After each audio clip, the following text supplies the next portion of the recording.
Kính thưa quý vị, hãng Boeing và ANA trình làng máy bay theo phong cách Star Wars dựa trên nhân vật robot R2-D2.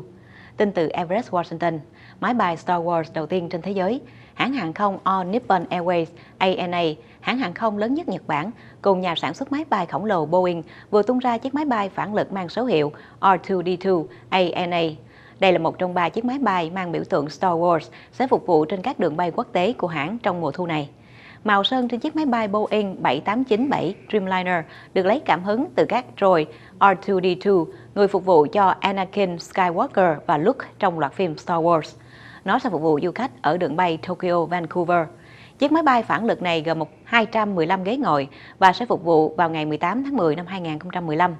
Với sự hợp tác của ANA và Disney, trên những chuyến bay này sẽ cho phát hành Star Wars đánh thức sức mạnh vào cuối năm nay.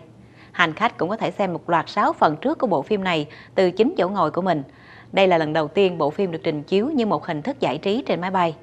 Thời gian đầu sau khi bay tuyến Tokyo-Vancouver, R2-D2 Jet sẽ bay giữa Nhật Bản và các thành phố ở Hoa Kỳ, châu Âu, Australia, Trung Quốc và Indonesia. Chiếc máy bay tiếp theo được tung ra sẽ là Boeing 767-300 với màu sơn lấy cảm hứng từ BB-8, một nhân vật mới từ Star Wars, và sẽ bay tuyến nội địa Nhật Bản từ tháng 11 trở đi. Tháng 3 năm 2016, hành khách sẽ bay một lần nữa với R2-D2, nhưng lần này là một chiếc Boeing 777-300ER mà sẽ bay tuyến quốc tế giữa Nhật Bản và Bắc Mỹ. Các tuyến đường chính xác vẫn chưa được công bố, nhưng người hâm mộ có thể xem lịch trình các chuyến bay tại anasw.com.